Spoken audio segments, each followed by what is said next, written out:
কিছুদিন আগে আমি একটা সিএস র্যাঙ্ক ম্যাচ খেলতেছিলাম। তখন আমার টিমে একটা র্যান্ডম ছেলে পড়ে।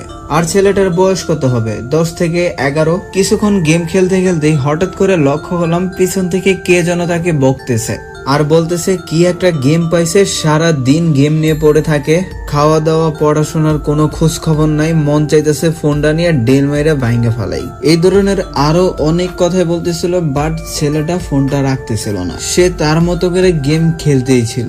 আসলে ছেলেটা হয়তো গেমটাকে সত্যি অনেক ভালোবাসতো। তখন সেই মেয়েটা এসে সেই ছেলেটার কাছ থেকে ফোনটা কেড়ে নেয় এবং সেই ছেলেটাকে মারতে শুরু করে। আর এইগুলা দেখে তখন আর আমি নিজেকে ধরে রাখতে পারিনি, তাই মুখ ফুটে বলেই ফেলি, কি ব্যাপার আপু, তাকে মারতেছেন কেন? সে তো শুধুমাত্র একটু গেমই খেলছে, তাই না? আর গেমের ভিতরে মাইক অন থাকার কারণে সেই মেয়েটাও আমার কথা স্পষ্ট শুনতে পায়। তখন সেই মেয়েটা আমাকে এমন কিছু কথা বললো যেগুলো শোনার পর আমি থতমত খেয়ে গেলাম। একটা 12-13 বছরের মেয়ে কিভাবে এই কথাগুলা বলতে পারে আর কিভাবেই এই ধরনের কাজ কাম করতে পারে, যেগুলো শোনার পর আমার চোখ দিয়ে পানি চলে আসলো। আর তোমরা যদি এই মেয়েটার পুরো গল্পটা শোনো না, তাহলে তোমাদের চোখ দিয়েও পানি চলে আসবে। আর তুমি যদি ফ্রি ফায়ার লাভার হয়ে থাকো, তাহলে এই ভিডিওটি তোমার জন্যই, কারণ এই ভিডিওটি দেখার পর তোমাদের ভালোবাসা ফ্রি ফায়ারের প্রতি আরো কয়েক গুণ বেড়ে যাবে। আর গাইস, আমাদের চ্যানেলটা অনেকটাই ডাউন যাচ্ছে। এখন তোমরা যদি বেশি বেশি লাইক সাবস্ক্রাইব না করো, তাহলে আমার এই ইউটিউব চ্যানেলটা ছেড়ে দেওয়া ছাড়া আর কোনো উপায় থাকবে না। তাই সবাইকে বলছি, প্লিজ ভাই তোমরা বেশি বেশি লাইক, কমেন্ট এন্ড শেয়ার করো। চলো এবার আসি সেই মেয়েটা আমাকে কি বললো। তখন সেই মেয়েটা আমাকে বলল, ভাইয়া আপনি যেটা জানেন না সেটা নিয়ে কথা বললেন না। মেয়েটার মুখে এই কথা শোনার পর আমার আর কথা বলার কোনো অপশনই থাকলো না। তারপরেও আমি আগ্রহ সহকারে সেই মেয়েটাকে বললাম, কি হয়েছে আপু, আমাকে বলেন, আমি একটু শুনি। তখন সেই মেয়েটা আবারও বলল, আপনি শুনেই কি করবেন, আর আপনাকে বলেই আমার লাভ কি? আপনি তো আর আমার বাবা মাকে ফেরত আনতে পারবেন না, আপনি তো আমাদের আবার সাজানো গোছানো সংসার ফেরত এনে দিতে পারবেন না। আপনি কি পারবেন আমাদের বাবা মার ভালোবাসা ফিরিয়ে দিতে? না পারবেন আমাদের পেটের খিদা দূর করতে। এগুলো শোনার পর আমি ক্ষণিকের জন্য চুপ হয়ে গেলাম। আমি কি বলবো মেয়েটাকে, আর মেয়েটাই আমাকে কি বলতে চাইতেছে। আর এগুলো ভাবতে ভাবতেই আমাদের সিএস র্যাঙ্ক ম্যাচটা শেষ হয়ে যায়। আর তারপর গ্রুপে এসে সেই ছেলেটাকে ইনভাইট দেই। তখন আর সেই ছেলেটা আমার গ্রুপে আসেনি, কারণ হচ্ছে সেই ছেলেটা তখন অফলাইনে চলে যায়। তারপর আমি সেই ছেলেটাকে ফ্যান রিকোয়েস্ট পাঠিয়ে রাখি, যদি কখনো লাইনে আসে আর আমার ফ্যান রিকোয়েস্টটা ধরে, তাহলে বাকি কথাগুলো শুনে নিব। আর এভাবেই 20-25 দিন কেটে যায়। অবশেষে গতকাল রাত্রে আমার ফ্যান রিকোয়েস্টটা ধরে, আর তারপর সেই ছেলেটাকে আমার গ্রুপে ইনভাইট দেই। তারপর আমি সেই ছেলেটাকে বললাম, কি ব্যাপার, ওই দিন না গেম খেলার জন্য কে যেন তোমাকে মারলো, আজকে আবার গেম খেলতেছো, এখন কি তোমাকে বকা দিবে না? তখন সেই ছেলেটা আমাকে বলল, না আজকে আপু বকা দিবে না, আপু আমাকে অনেক ভালোবাসে, অনেক আদর করে, ওই দিন অনেক বেশি গেম খেলছিলাম তাই ওই রকম করছে আপু। তখন আমি সেই ছেলেটাকে বললাম, আচ্ছা তোমার আপু কোন ক্লাসে পড়ে? তখন সেই ছেলেটা বলল, আমার আপু এখন আর পড়ে না। তখন আমি বললাম, ও আচ্ছা, তাহলে তুমিও কি পড়ো না? তখন সেই ছেলেটা বলে, না আমি পড়ি, আর আমি পড়ি কারণে তো আমার আপু পড়তে পারে না। তখন আমি আগ্রহ সহকারে বললাম, তোমার পড়ার সাথে তোমার আপুর পড়ার কিসের সম্পর্ক? তখন সেই ছেলেটা বলতেছে, আমার আপু অন্যের বাসায় কাজ করে, আর সেই টাকা পয়সা দিয়েই তো আমার পড়াশোনা করায়। আর এই কথা শোনার পর আমি তো অবাক হয়ে গেলাম। আর সেই ছেলেটাকে বললাম, আচ্ছা তুমি কি তোমার আপুর সাথে আমার একটু কথা বলে দিতে পারবা? তখন সেই ছেলেটা বলে, হ পারমু, তবে কি কইবেন? তখন আমি বললাম, আচ্ছা যা বলার বলবো, তুমি শুধু একটু কথা বলাই দাও। আর তারপর ফাইনালি সেই মেয়েটার সাথে আমি কথা বলি, আর সেই মেয়েটা আমার সাথে কথা বলতে বলতেই হঠাৎ করেই কান্না করে দিল। সেই মেয়েটা বলতেছিল তাদের নাকি একটা সাজানো গোছানো সংসার ছিল, যেখানে বাবা মা সবাই ছিল, খুব আনন্দে তাদের দিন কাটতেছিল, কিন্তু হঠাৎ করেই তাদের সংসারে একটা জ্বর নেমে আসে। আর তাদের বাবা মা নাকি একটা অ্যাক্সিডেন্টে মারা যায়, ভাগ্যক্রমে তারা দুইজন বেঁচে যায়। আর সেদিন থেকেই তাদের দুঃখ কষ্টের জীবন শুরু হয়। প্রথম কয়েকদিন তাদের চাচা জাডাই খোঁজ খবর নিছে, কিন্তু এখন আর তাদের খোঁজ খবর নেয় না। আর তার ভাই ছোট মানুষ, তাই নাকি ওর চাচাতো ভাইয়ের সাথে একটা ঝগড়া করে, আর এরপর থেকে নাকি তাদের কাকি আর তাদেরকে দেখতে পারে না। কাকা কয়েকদিন আমাদের সাথে কথা বললেও এখন কাকি আর কথা বলতে দেয় না। খিদার জ্বালা বড় জ্বালা, কি করবো কোন? বাবা মা আমাদের জন্য তেমন কোনো টাকা পয়সাও রাখা যায় নাই। গড়ে যে কয়টা বাজার ছিল চাউল ডাউল ওইগুলা কয়েকদিন খাইছি, কয়েকটা টাকাও ছিল ওইগুলা তো কিনা খাইছি। আর এরপরে বাবা মা কই টাকা রাখছে, কার কাছে রাখছে এগুলা কিচ্ছু জানি না। কারো কাছে খাবার চাইলেও এক বেলা দেয়, দুই বেলা দেয়, তিন বেলা সময় দেয় না। আরো অনেকগুলা কথা শোনায়। তারা বলে আমার বাবা মা নাকি ময়রা উদ্ধার হইছে, যত সব ঝামেলা নাকি তাদের উপর ফালাইতে হয়ে গেছে। এইগুলা শোনার পর কি আরো কারো কাছে খাওয়া যায় বা খাবার চাওয়া যায়? আমি ক্লাস 6 পর্যন্ত পড়ছি, 7 থেকে আর পড়তে পারি নাই। খিদার যন্ত্রণায় থাকতে পারি না, আবার পড়াশোনা কই থেকে করবো? এদিক দিয়ে আবার আমার ছোট ভাইও আছে। আমার কষ্টটা না সহ্য করতে পারি, তার কষ্টটা তো আর সহ্য করতে পারি না। তারপর আমি অনেক জায়গায় কাজ করার জন্য চেষ্টা করছি, কিন্তু কেউ আমাকে ছোট কারণে কাজেই নেয় না।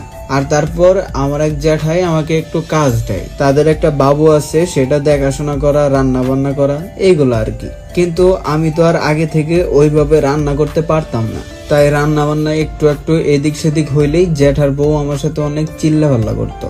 এক কথায় বলতে গেলে ওনার বউ আমাকে সহ্যই করতে পারতো না। আর তারপর সেই জ্যাঠার একটা ছেলে ছিল, সে আমাকে একটা আপেল দেই খাইতে।